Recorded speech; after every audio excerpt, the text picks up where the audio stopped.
Okay, I'm not bothering with dragging this out. Let's just get this over with. Verdict. I didn't think the prologue was very good. I actually kind of hated it. My opinions on episode 1 haven't changed much. I thought it was alright, if not a bit confusing and disjointed. I know I sounded harsh during that video and maybe came off as a bit hard to please, but I didn't hate it as much as my overacting would lead one to believe. I just thought there were too many missed opportunities. But episode 2 is special because nothing happens, but we'll get there. And in episode 3, something happened, and I didn't like it, but we'll get there too. So first of all, the animation is still great. No real issues here. The Egg Army and Blue Falcon fights are both great, no critiques. I mean, I still have problems with them, but it's not because they are not well made and choreographed, because they are. It's just the context of the fights I take issue with. I wouldn't mind if GIGX, Image, and everyone responsible for the amazing visuals were contracted to do more stuff for the franchise. I wouldn't complain if they were contracted to do a full-length anime for Sonic. We haven't had one of those since Sonic X, and it would be nice to get a new one,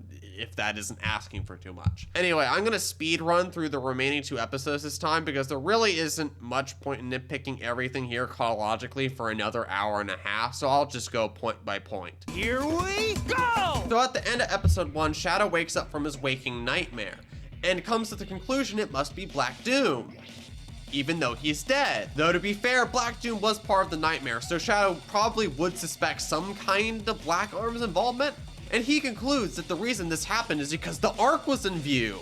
Wait, what? Why? What does that have to do with anything? So now Shadow knows whatever is happening is on the Ark because the script told him, I guess. Or maybe he just has a feeling in his belly because hive mind or something. Honestly, this is a bit dumb. They could have explained how Shadow put the pieces together better, and I presume when Shadow Gens comes out, we'll get more concrete info. So I'll withhold more criticisms until I play the game. So Shadow has a Chaos Emerald in his hand, and as we all know, Shadow can use its power of Zawarudo to teleport over vast distances. He's even used it to go from the Earth's surface to the Ark on many occasions, and now he needs to get to the Ark. So instead of doing something stupid like that, Shadow breaks into the hidden base from Sonic Adventure 2 because, hey, remember SA2? Now, ignoring that Shadow could have just chaos controlled his way there, and ignoring that he is a government agent and he could just ask for a spaceship, don't worry, we'll get there. It makes sense that he'd go to the hidden base due to the teleporter to the Ark and the spaceships Eggman had lying around for reasons. However, this exercise was in reality pointless because all those are gone now, and Shadow wasted 3 minutes of my time with a pointless action sequence about nothing. Now, the point of this scene is to reintroduce Team Dark, and honestly, I think they could have done that better. Now, first impressions? Not bad. Omega's on point. He says, "Face-made inferior models." Yeah, it's good to have my boy back.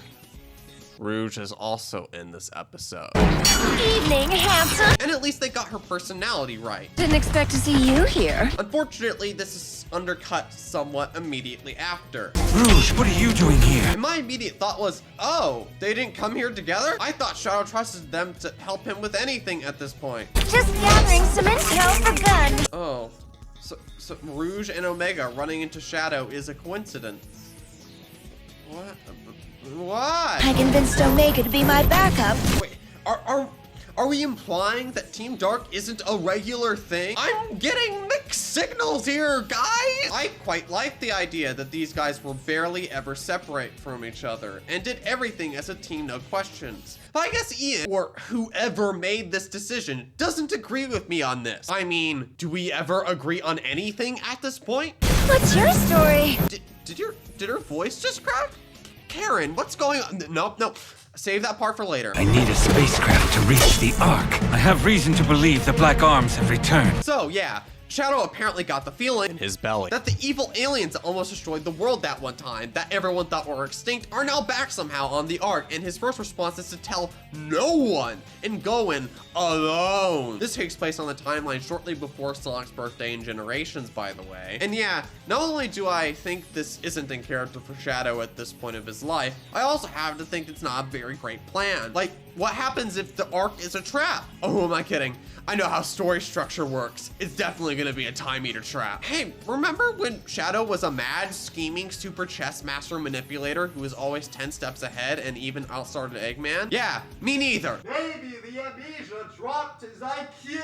I always find it disheartening when writers don't put a lot of thought into how the characters communicate with each other. Because sometimes, more often than not, the implications of what is and isn't said and when can create implications that affect the rest of the work. Is it laziness, time constraints, lack of talent? I really don't know. All I know is I don't like this trend in media in general. Now, here is an aside, not a plot hole or problem, but more of a head scratcher. We are currently in the time period between Colors and Generations. And at the end of Colors, Sonic leaves Eggman for dead and he gets sucked into a black hole. Because Sonic is the kind of guy who believes in saving his enemies and does not believe in killing or prison. And then in Generations, while Eggman was inside that singularity, he just stumbled upon Time Machine waiting for him to use. If I had a nickel for every time I talked about a thing where that happened, I'd have 2 nickels, which isn't a lot, but it's weird that it happened twice, right? and Generations confirms it and Colors occur. So Eggman isn't around. Wouldn't everyone think he's dead? My goodness. I've ignored Generations' non-story for so long that this is actually the first time I've thought about this. So, is Eggman's army programmed to still do the Eggman Empire thing when he's basically dead? I mean, I guess that would make sense, but we gloss over that detail for some reason. You'd think one of the 3 Team Dark members would say something like, I can't believe these robots still fight in vain after the master has disappeared. But no, we don't address that? Not the end of the world, mind you, but it's still weird. Now about this spacecraft. I can take you to a ship, Karen, no, I'm talking about you like— but in return, you're going to have to promise to come to Sonic's birthday party. I'll take that as a yes. Now, I think this is cute. I'm in agreement with everyone else on this, but I don't think it was smart to have this story take place right before. Actually, let's just leave this here and put a pin in it until the game comes out, and then I can pass judgment. No, I skipped over something. The second Maria flashback.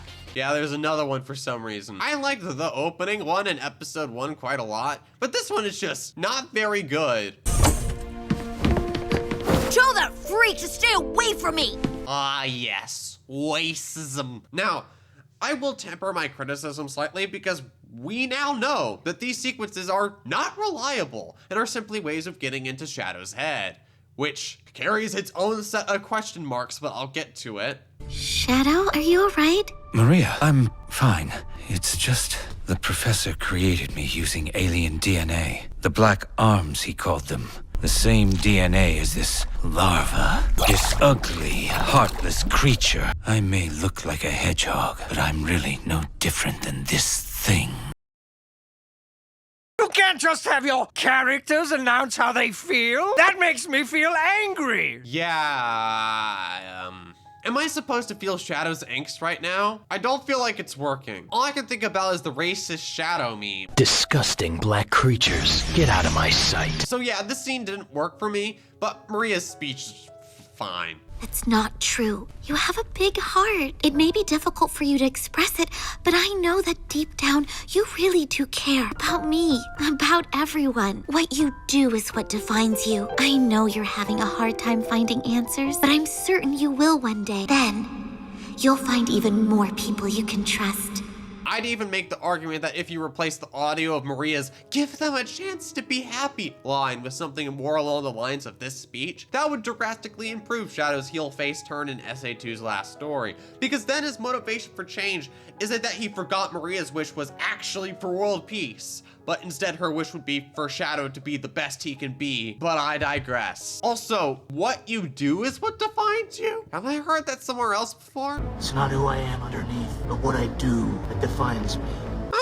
I also do like the stare of guilt from Commander. If I knew nothing about this story or these characters, I know now that they are clunky exposition machines and that Shadow is dealing with prejudice and angst. And Maria is nice and doesn't want Shadow to beat himself up and is also not racist and doesn't like Commander being racist. What is her relationship with him again? Who knows? You're just gonna have to guess or read the Although to be fair, the next episode does actually amend that criticism. So what did that flashback add? Why was this scene here in this story? Like seriously, this is driving me crazy. All the information conveyed in that scene would have been better off at the beginning beginning of episode 1. Just think about it. Shadow's outburst there would have made a lot more sense if it was because he wasn't only unable to save Maria, but also faces the pressures and expectations of being the ultimate life form and Commander's prejudice. I don't know why these scenes are separated from each other like this, or why both of them feature entirely different conflicts that aren't connected to each other, besides the fact they featured the same characters.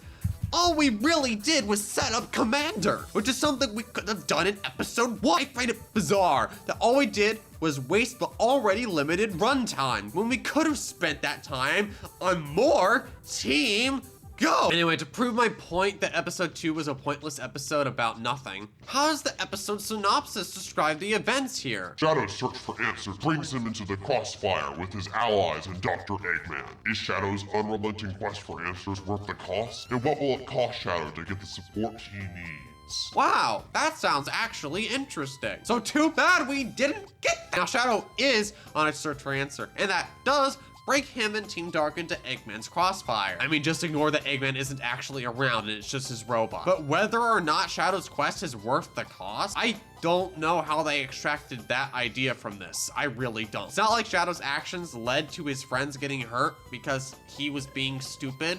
Nothing is really risked. And the reason Rouge and Omega are here isn't because of Shadow, but because they were doing something else in the same location by complete coincidence. Honestly, I just thought this was funny, so I put it in. Anyway, that was episode 2. Thank goodness something else happened in it that ruined my enjoyment. Now then, interested in raiding a gun base? You know what? This is the part where I was done. But I'm already this far in and I don't value my sanity, so I'm still doing this. So, G.U.N funded the research that created you. And when they got you, they sealed you away for 50 years. Gee, guys. You couldn't come up with a more natural way to tell the audience this information. At least the blatant exposition in episode 1 was Shadow talking to himself while tripping out. Now Rouge is telling Shadow a bunch of information he already knows. Because it's his own flipping backstory. It's not like he has the amnesia anymore. Also, I complained in part 1 that episode 1 failed to convey the info that G.U.N commissioned Shadow. I didn't want them to amend that like this. Revolve yourself now, lamb! Now, why are Rouge, Shadow, and Omega breaking into the base to steal a ship from G.U.N? Don't they all work for G.U.N? Couldn't they just ask for a ship if they have suspicions that the Black Arms have returned? So why are they blowing up all this stuff and wasting time and making things harder for themselves? Was it so we could have an action sequence and not because it makes sense? Also, aren't Shadow and Omega G.U.N agents? Strange, isn't it? That never came up in conversation between the three. Like, Rouge exposits about how G.U.N ruined Shadow's life 50 years ago. But the fact that all 3 of them work for G.U.N as of the time in between Shadow the Hedgehog and Sonic 06, both of which take place before generations. This never comes up somehow. Retconning this is stupid. And odds are it's not Ian's fault for once. I wouldn't think he'd ever want to do that, given how many stories he's squeezed out of Team Dark agents of G.U.N. But then again, he's the guy who decided that G.U.N should be destroyed off screen. This is such a far-reaching change that it's obviously someone higher up at Sega or Sonic Team who did this, and oh my goodness, please go back. Having all 3 work for G.U.N was actually interesting. The other teams in Sonic are a lot more ragtag. They have resources, yeah, but it's only the stuff that they can carry around with them. Making Team Dark G.U.N agents allowed them to do more organized things, and it opened up story possibilities that weren't readily available to the others. It also made them subject to organizational politics, an idea that I feel has been severely underutilized. His joining of the organization even informed Shadow's character a lot, putting his past with G.U.N aside and joining forces with the Commander to build a brighter future or something. And it contrasted him with Sonic. I don't think the blue boy would be caught dead working for the government full time. It made an obvious distinction between the obviously physically identical rivals. No, I will not let that go, Meikawa. So I don't know why anyone would decide to retcon or ignore all of that. Maybe they aren't retconning it. And it's just that this episode is so badly flipping written that it's making me think that they're doing that exact thing when they're not. So, because they've broken in and destroyed things for no reason whatsoever, an officer shows up in the blue Falcon. No, not the one from F-Zero. The one from Shadow 05. Thank you. Hey, remember the blue Falcon from Shadow the Hedgehog? The fight is dope, but why are Team Dark acting like idiots? Why is any of this happening?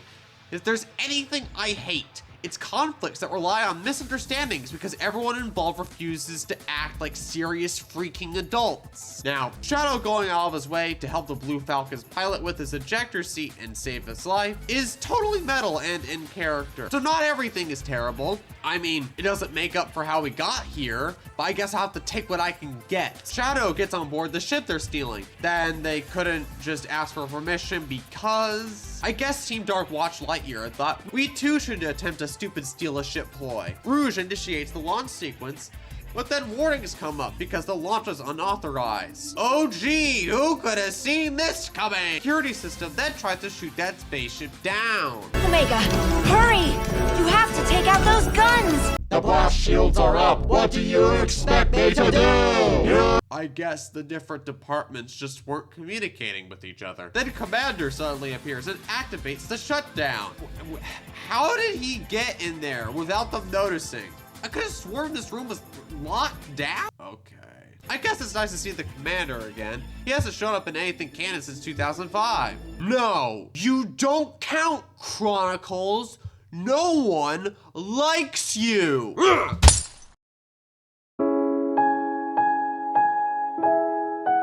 Also, the Commander is voiced by Roger!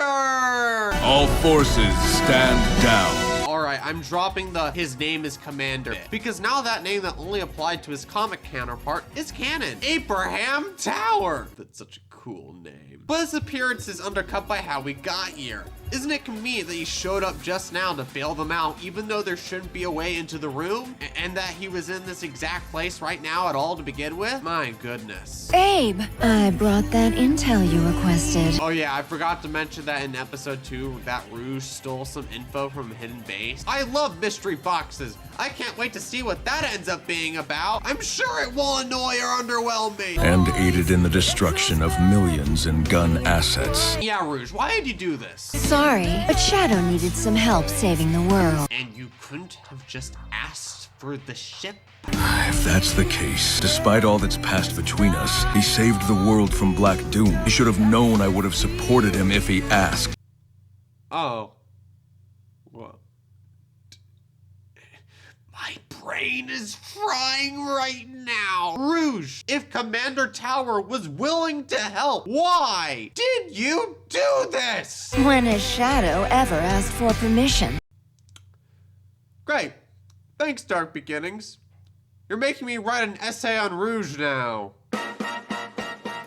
Rouge starts off as a bit of an enigma, and stays an enigma, but we do learn things about her. She's introduced as a thief trying to steal the Master Emerald from its guardian, Knuckles. And let's not talk about any of the logistics behind that because I need to keep this brief. She's a thief who loves jewels. Why? It doesn't really matter. Maybe she's just obsessed with wealth. But we quickly begin to piece together that something about her is off. She's working for someone, and she quickly infiltrates Eggman's terrorist plot and gives them the location of 3 Chaos Emeralds in Gun's possession. A story that both Shadow and Eggman find somewhat unbelievable given she's supposedly just a treasure hunter. I'd even find that story laughable. When the 3 raid Prison Island, Rouge gets in over her head and gets herself locked in the vault with the 3 emeralds before the island is set to blow. She doesn't expect either of the 2 villains to help her, probably suspecting that they just scavenge through the wreckage afterwards, given I'm pretty sure those emeralds are indestructible. But Shadow has a change of heart that causes him to turn around and save her. He didn't need to do that. She probably never expected he'd do that. Just what exactly is going on inside that hedgehog's head? She continues doing shady things, but clearly her interest in the ultimate life form is growing. Now, to this point, I've only given a summary of events. I haven't talked about her personality yet. She sasses a lot, exudes overconfidence, is intelligent, observant, resourceful, and generally does whatever she wants without regard for the feelings of others. Yes, she does do that, but this is different. Trust me, let me get to the point. We eventually learn that she is working for the president as a mole in Eggman's ranks, which explains a few things, but opens up an interesting question. Why is she working for the president if her character is all about being a jewel thief? Because he promised to give her jewels or something. So she isn't doing this for altruism. She's doing it for profit, because she is selfish. I guess that explains why Shadow's rescues of her intrigued her. If I were selfish, I'd too be confused by selflessness, especially coming from a supposed villain. I guess that also explains why Knuckles saving her intrigued her as well. And after that aforementioned event, Rouge gives up the Master Emerald Shard she's been carrying around in her pockets. And I put pockets in quotations because the Sonic characters have this weird habit of pulling things out of their butt. So why did she do this? Well, here's my thesis statement. The true core of Rouge's character is that she cares too much. She's always trying so hard to be on her own, to be the dopest treasure hunter slash thief slash spy ever, and not care about other people. But as soon as someone shows they actually do care about her, suddenly she's like, oh crap, what do I do? I mean, it's obvious. After both Shadow and Knuckles show their true colors to her, she confronts Shadow and attempts to talk him down. Almost as everything is starting to get a bit too real. I don't think the Rouge from before these two moments would ever feel the need to, or have the guts to confront Shadow like this. He could easily turn her into mincemeat right now, but it's now apparent that she doesn't feel like she can let Shadow go on like this. He's obviously confused and conflicted by something. Maybe she now feels she has to return the favor and try to save his life in turn. And after the arc begins to fall, the first thing she does is contact and work with the heroes. She's on board to stop this because I'm pretty sure by this point she doesn't, and never did, want the world to end. She helps the heroes uncover Gerald's diary and reads it aloud, allowing everyone to find out what happened 50 years ago, and by extension what is happening now. After everyone does their part in getting through the cannon's core, Rouge awaits the return of the hedgehogs with everyone else, only for Sonic to return alone with news of Shadow's sacrifice. The game slows down and stops at the end, allowing for everyone to reflect on the events that led here, the tragedies and triumph of what little they do know of Shadow's story. Do you really think that the professor created him to carry out the revenge on all those who live here on Earth? He was what he was, a brave and heroic hedgehog who gave his life to save this planet. I guess you're right. Eventually, Rouge has a heart-to-heart with Knuckles, and they talk about what Rouge is going to do next. So what's next for you, Rouge? Off again to find those jewels you love so much? Nah, I think I'm gonna give up this line of work. Too much work for too little pay. Anyway, I've got something better than jewels that I'm thinking about right now. It'll all work out. You'll see. If you say so. If it wasn't entirely clear, I love this ending. Anyway, immediately at the beginning of Heroes, she's looking to steal Eggman's secret treasures. Well, so much for all that development and ending we just went through. I have a love-hate relationship with Heroes for many reasons. One of which is the way it flanderizes most, if not all, of the returning legacy characters. And Rouge was unfortunately not spared from this. That said,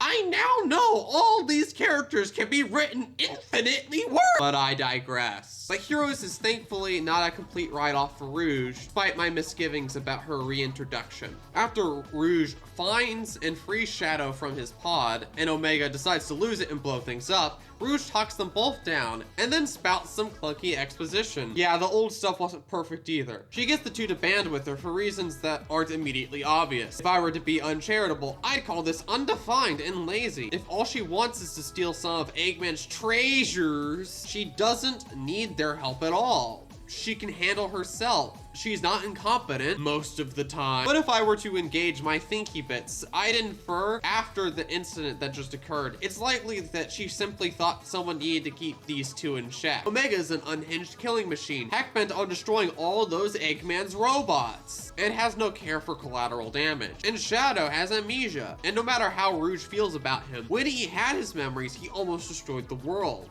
And without those memories, who knows what he'd do in either scenario. There's probably a reason she goes out of her way not to tell him anything. Is this bad? No. Could this have been better conveyed? I mean, yeah, but that's Shiro Meikawa in a nutshell. After the bulk of the adventure wraps up, Rouge walks into one of Eggman's vaults and discovers an armory of Shadow androids. As she begins to question whether the Shadow she is traveling with is the real one, Omega shows up and says, "You know about cloning. The original must exist somewhere." Why would he try to reassure her? Gee, it's all almost as if he's starting to care about the people around him too. It's almost as if that is infectious and part of some sort of overarching point, theme, or message. Rouge then leaves to let Omega do his thing and talks with Shadow, striking casual conversation, suggesting that even if she doesn't know if this Shadow is the one from SA2, that he is still her friend. And this is the first time a Sonic game leaves plot threads hanging for an upcoming installment to resolve. And there's probably a reason they never did that again. Yeah, we could skip Shadow 05 because I haven't played all 326 paths yet. But one day I'll do the one thing that no one else has been crazy enough to do. I will review the whole thing! Mark my word! Anyway, Sonic 06's Shadow campaign is very good. Asterisk. I don't feel like it's that unpopular of a thing to say at this point, but really only one scene is relevant to my point. Yeah, that's right, you know the scene. After the events of the Black Arms invasion, all 3 Team Dark members join G.U.N in an official capacity. And throughout the campaign, Rouge is almost always by Shadow's side and does everything she can to help him deal with the devil from Faust. Yes, that's real, look it up. And when we get to the beach scene, it's revealed that, because of time travel nonsense I'm trying to avoid talking about here, Omega is responsible for resealing Shadow away in the future because he was used as a scapegoat for the flames of disaster. Side note, please ignore the substantial drop in voice acting quality right now. The mid-2000s were rough for this franchise, okay? It's so unfair. Shadow's always here to defend the world. Despite that, eventually, when something or someone is seen as too powerful, it is seen as a threat, and then the world becomes its enemy. Shadow, even if you believe everyone in the world will be against you, know that I'll always remain by your side. Remember that. I will. Winship goals. I feel like Sonic 06 got a lot of things wrong. Too many things wrong. But even if the individual members of Team Dark were depicted better in other games, I feel that 06 is the definitive depiction of this team as a team. If you pay attention, there is an arc here. Rouge starts out as being selfish, and then grows out of that to become more selfless. She starts out as a loner, but grows into the role of being the leader of a team. Yeah, that's right, Ian. Rouge is the leader. I don't know how you got that wrong. There is a journey here if you pay attention to the subtleties. But my bad for paying attention and liking this character, I guess. Because in Dark Beginnings, is Rouge supposed to be terrible? For reasons? Like, I'm certainly getting that impression. She hears Shadow's worries, then suggests they steal government property from their employers for no reason, and then when they get caught and she almost gets Shadow killed, I mean, he probably would survive those rockets. He's the ultimate life form. She tells Commander Tower that the whole thing was Shadow's idea, even though it was literally hers. When has Shadow ever asked for permission? Now then, interested in raiding a gun base? When has Shadow ever asked for permission? I'm getting real tired of Ian, or whoever's in charge of these decisions, writing Rouge as some sort of heartless, selfish psychopath. My pleasure, Sonic. Just don't forget my reward for helping. So, someone could dream up anything, and you'd be able to make it happen in the real world? Oh, don't get your hopes up. She did say pure-hearted. Huh?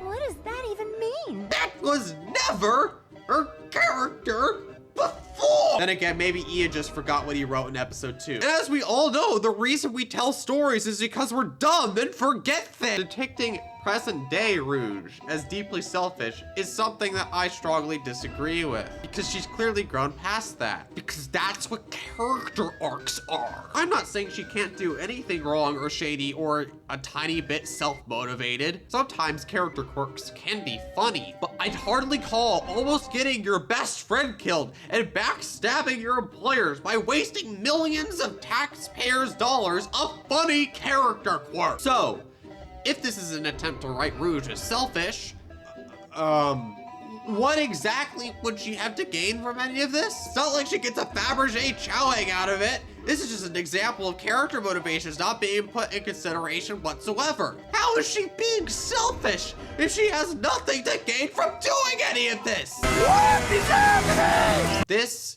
is character assassination. And it's not very fun to see it happen to your fourth favorite character. I just hope from this point on, we course correct. Because my goodness. Seriously, Jeff, write down notes and don't repeat this mistake. All right, it's rewriting time. First of all, let's keep this action sequence. Let's not throw out the baby with the bathwater, but let's change the setup. Instead of having Team Dark steal a ship from their employers for no reason, let's have it so they ask for the ship and they get it. But one gun soldier is like, what? We're trusting these shifty characters? Doesn't anyone else think this is suspicious? The aliens are all dead. We saw it. But his comrades have more trust in Team Dark than he does, so they don't listen to him. So this soldier takes matters into his own hands, gets behind the stick of the Blue Falcon, and tries to stop Team Dark from leaving.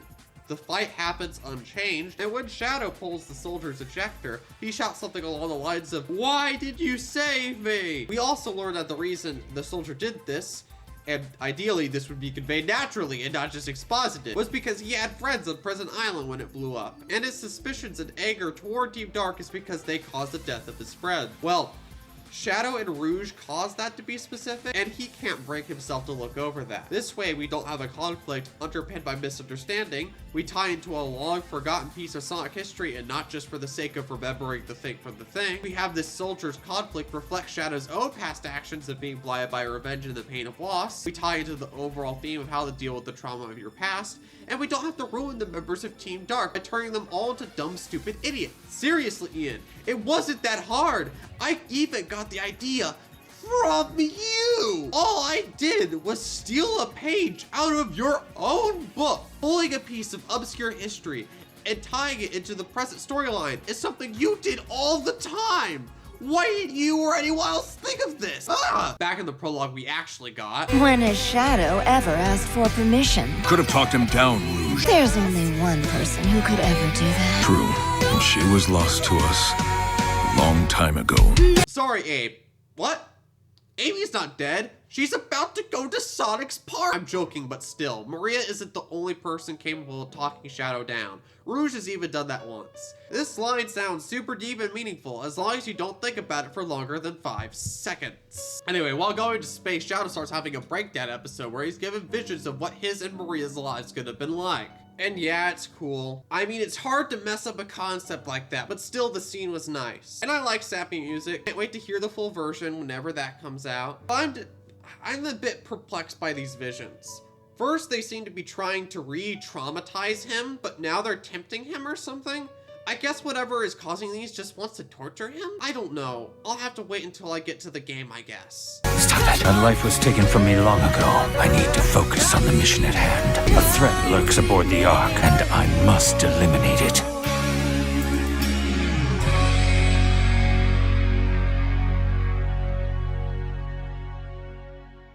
Well, that was a train wreck.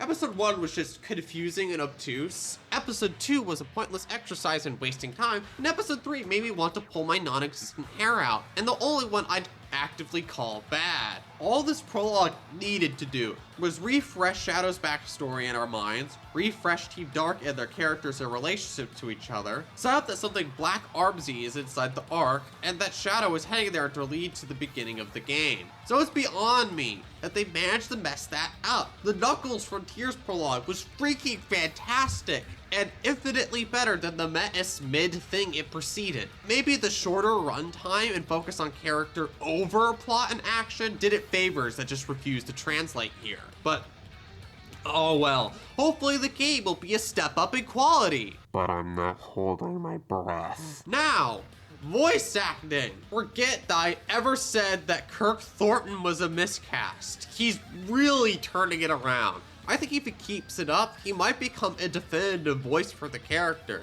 I mean, seriously, his improvement is astounding. It's gotten to the point where I could no longer hear the grumpy, morose, whispery old man yapping at the U's to get off his lawn. But don't actors usually take time to settle into your roles in it, you uncharitable hack? You again? Well, am I right? Yeah, but usually that time taken isn't 14 years. I mean, it's better late than never, I guess. Okay. Oh. So that's how you disappeared last time. Like I said earlier, Roger Craig Smith is the new voice of Abraham Tower, and he fits that role way better than he fits Sonic, but I digress. I'm still curious what he'd sound like as Shadow, but I'm more content with Kirk now than I was 2 weeks ago. Omega is also voiced by Roger now, apparently. He's not doing a great job as him. Maybe give him some notes? Like, I know Omega's a robot and is supposed to sound like one, but could Roger put a tad more inflection and emotion in? Just a little? He sounds way too stilted. Face me, inferior models. I call dibs. I wanted to destroy it. Honestly, he should sound more like this. Face me, inferior models. I call dibs. I wanted to destroy it. Also, why does the I call dibs line in the Egg Army and Blue Falcon scenes? I call dibs. I call dibs. I mean, it's definitely a charming one-liner and something I think he'd say, but I think both are the exact same recording? Seriously, that's just lazy. And lastly, Karen Strassman's performances as Rouge have frustrated me in recent years. She sounded fine in Free Riders and Generations, so I don't know what's happened. Because in Forces, she sounded... He's been better. They're getting ready to banish him into space. Eggman's been keeping Sonic alive all this time. Do it to it, Shadow. You two go together like chili and hot dogs. Like she was reading the script in a disinterested fashion, regardless if the line required genuine emotion. But most of the characters in that game sounded like they were just reading the script too. So that problem wasn't exclusive to her. In Team Sonic Racing, she was Southern. I'm right behind you, sugar. Yeehaw! I don't know whose idea was to have her speak like Bunny Rabbit, but that person needs a stern talking to. And then in Dream Team... So, someone could dream up anything, and you'd be able to make it happen in the real world? Interesting. Do I even need to commentate on this? I mean, I guess that 6-year hiatus of not voicing the character much at all certainly didn't help. But what is with the squeaky Minnie Mouse voice? Seriously, what's going on with that? Someone should tell that rogue voice director that Sonic's voice should be higher and Rouge's voice should be lower. It's like he flipped their registers for no reason. And when my critique is only that her voice's pitch is off, I mean it. Because Karen's cadence, vocal mannerisms, emoting, and personality are all fine in Dark Beginnings. Really, it's just the pitch. It has the same problem as the rent. It's too dang high. So I thought to myself, I have Audacity, I have a few minutes to waste, why don't I experiment? And this was the result. Evening, handsome. Didn't expect to see you here. Evening, handsome. Didn't expect to see you here. Well, you're out of luck here. This is just a supply depot. Well, you're out of luck here. This is just a supply depot. Hold that thought. Hold that thought. But in return, you're going to have to promise to come to Sonic's birthday party. But in return, you're going to have to promise to come to Sonic's birthday party. Omega, hurry! You have to take out those guns! Omega, hurry! You have to take out those guns! My background is in creative writing and 3D animation, so I don't know crap about voice acting. But I'm honestly curious what Karen's Rouge voice would sound like if the voice director just asked her to speak slightly deeperly. Or maybe she can't anymore. But in that case, can't the audio engineers just do what I did, albeit at a higher quality? Also, her voice cracks. A lot. What's your story? I can take you to a ship, so... Like, were those seriously the best takes you got? Really? Because if so, that's sad. I don't think Karen needs to go. Personally, I just think that some more Karen effort need to be put in to push Karen's performances in the right direction. Anyway, nope.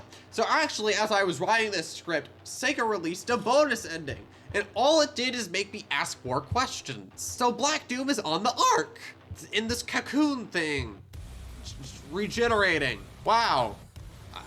I was under the impression that Black Doom was returning because of Time Eater time travel nonsense, but apparently we are unironically doing the somehow Palpatine returned meme. Great. Something something frustrating and permanent something something character deaths. Also correct me if I'm wrong, but didn't Black Doom get eviscerated by the Eclipse Cannon? A weapon that was miles away from the Plaque Comet that Devil Doom was currently on? So how did he end up on the Ark? How did he not get destroyed and then get all the way from the comet and to the Ark without anyone noticing? Also, doesn't the Ark have guns, robots on security duty? I mean, you'd think after the 2 times someone did major damage with the Eclipse Cannon that someone would have dismantled the thing instead of leaving it up there for another terrorist to use. But I'm not one of the geniuses in charge of the government, I guess. Maybe the game will explain these things satisfactorily, and my criticisms will become unfounded. But please forgive me for recognizing patterns of laziness and lack of care from the previous works of this franchise, this developer, and this writer. Because my goodness, the alarm bells in my head are ringing like crazy right now. I'd like for this game to be good. I'd love it if it was, but forgive me for not having a good feeling about this. If you enjoyed the video, like, comment, and subscribe, I guess. Bye, I'm done. See you soon when I talk about the extended cutscenes. Because yeah, PS5 exclusivity, woo!